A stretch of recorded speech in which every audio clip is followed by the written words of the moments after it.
लेखांकन की प्रणालियों की मैं बात करूं तो प्यारे बच्चों, लेखांकन की प्रणाली से हमारा अर्थ है वे सभी विधियां जिनके माध्यम से हम लेखांकन का कार्य करते हैं। तो यहाँ लिखा हुआ है लेखांकन प्रणालियां दो प्रकार की होती हैं। लेखांकन जो प्रणालियां हैं वो दो प्रकार की होती हैं। पहली है द्विअंकन प्रणाली और दूसरी है एकल अंकन प्रणाली। लेखांकन की प्रणालियों को हम दो भागों में विभक्त करते हैं। पहला भाग है द्विअंकन प्रणाली और दूसरा भाग है एक अंकन प्रणाली। द्विअंकन जैसे कि नाम से प्यारे बच्चों पता लग रहा है, द्विअंकन लेखांकन प्रणाली वह प्रणाली है जहां एक प्रत्येक व्यवहार के दो पक्षों में लेखा किया जाएगा। एकल अंकन प्रणाली वह प्रणाली है जहां प्रत्येक व्यवहार का केवल एक ही पक्ष में लेखा किया जाएगा। तो पढ़ते हैं हम दोहरा लेखा प्रणाली और एकल अंकन प्रणाली के बारे में। सबसे पहले लिखा है द्विअंकन लेखा प्रणाली। द्विअंकन प्रणाली द्विअक्षीय संकल्पना पर आधारित होती है। ये प्रणाली जो है वह द्विपक्षीय संकल्पना पर आधारित होती है। द्विपक्षीय संकल्पना जिसके बारे में प्यारे बच्चों हम पहले भी पढ़ चुके हैं। द्विपक्षीय संकल्पना वो होती है जहाँ प्रत्येक व्यवहार का दो पक्षों में लेखा किया जाता है, एक नाम पक्ष दूसरा जमा पक्ष। तो द्विअंकन प्रणाली भी द्विपक्षीय लेखांकन पर आधारित होती है। इसके अनुसार प्रत्येक लेन देन का दो पक्षों पर प्रभाव पड़ता है।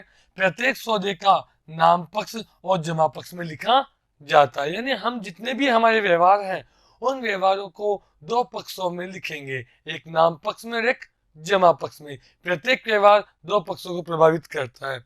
ये प्रणाली विश्वसनीय सैद्धांतिक है। क्यों? क्योंकि द्विपक्षीय प्रणाली होने की वजह से इसके द्वारा बनाए गए खातों पर विश्वास किया जा सकता है और ये सिद्धांतों पर आधारित होने की वजह से सैद्धांतिक प्रणाली है। आगे लिखा है इस प्रणाली में धोखाधड़ी की संभावना कम से कम है। ये प्रणाली विश्वसनीय है, सैद्धांतिक है, इसलिए यहाँ पर धोखाधड़ी भी की संभावना भी बहुत ही कम है। तो ये है हमारी द्विअंकन प्रणाली। एकल अंकन प्रणाली, ये प्रणाली संपूर्ण प्रणाली नहीं है। यानी हम कह सकते हैं कि इस प्रणाली को विश्वास योग्य नहीं है, ये विश्वसनीय नहीं है। प्रत्येक लेन देन का द्विपक्षीय लेखांकन नहीं किया जाता। इस प्रणाली में हम जितने भी हमारे व्यवहारिक लेन देन हैं उनका द्विपक्षीय लेखा नहीं करेंगे। सभी खातों को बनाने के बजाय इस प्रणाली में सभी खातों में लेखा नहीं किया जाता। सभी खातों को बनाने के बजाय व्यक्तिगत खाते तथा रोकड़ बही बनाई जाती है। इस प्रणाली में व्यक्तिगत खातों और रोकड़ बही पर संपूर्ण ध्यान दिया जाता है। इस प्रणाली में केवल रोकड़ बही और व्यक्तिगत खाते बनाए जाते हैं जो कि एक व्यवसाय के लिए महत्वपूर्ण है। अन्य खातों को बनाया ही नहीं जाता। यह प्रणाली विश्वसनीय नहीं है। क्यों? क्योंकि ये सैद्धांतिक आधारों पर कार्य नहीं करती है। यहाँ द्विपक्षीय संकल्पना नहीं है, इसलिए इस प्रणाली को हम विश्वसनीय प्रणाली की संज्ञा नहीं दे सकते। सरल तथा लोचशील होने के कारण छोटे व्यापारी के द्वारा इस प्रणाली को अपनाया जाता है। ये प्रणाली बहुत ही आसान है। इस प्रणाली को अपनाने के लिए किसी विशिष्ट योग्यता की आवश्यकता नहीं होती है। विशिष्ट योग्यता की आवश्यकता न होने के कारण कोई भी व्यापारी इस प्रणाली को अपना सकता है। ये लोचशील है, प्रत्येक व्यापारी अपनी आवश्यकता के अनुसार इसमें बदलाव कर सकता है। लेखांकन के आधार, अब हम जानेंगे लेखांकन के आधारों के बारे में। कौन कौन से आधार हैं जिनके आधार पर हम लेखांकन का कार्य कर सकते हैं।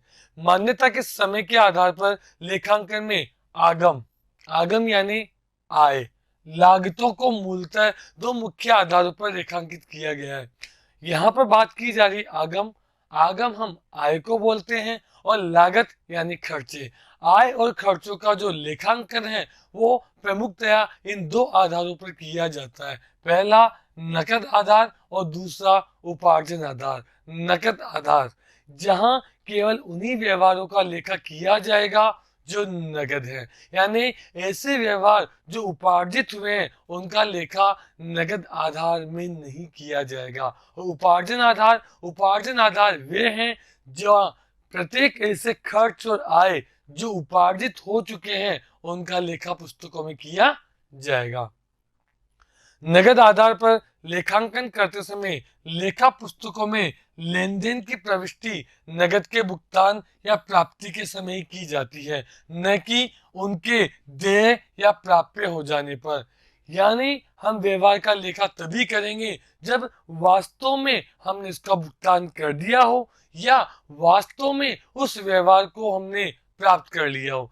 केवल उन्हीं व्यवहारों का लेखा किया जाएगा जो वास्तविकता में नगद में हुए हों और उसी समय उनकी लेखा पुष्टि कर दी जाएगी। ऐसे व्यवहार जो देय हैं या प्राप्य हैं उनको इस आधार में रेखांकित नहीं किया जाएगा, लिखा नहीं जाएगा।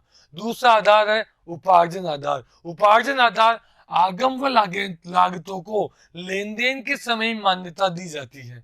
यानी जैसे ही हमारा व्यवहार है वो उपार्जित हुआ है, उस उपार्जित होते ही उस व्यवहार को हम दर्ज कर लेंगे, न कि वास्तविक प्राप्त होने या भुगतान होने पर। वह हमारा जो खर्च है वह व्यवहार है, वास्तव में हमें उसकी राशि प्राप्त हुई हो या वास्तव में नहीं प्राप्त हुई हो, हमने भुगतान किया हो या नहीं किया हो, उस व्यवहार को मान्यता दे दी जाएगी और उसे लेखांकन की दृष्टि से लेखांकित कर लिया जाएगा। नगद आधार में केवल तभी व्यवहारों को दर्ज किया जाता है जब वास्तविकता में वो प्राप्त हो जाए या भुगतान किया जाए, लेकिन उपार्जन व्यवहार में व्यवहार के होते ही उसे मान्यता प्रदान कर दी जाती है, चाहे वास्तव में प्राप्त हुआ हो या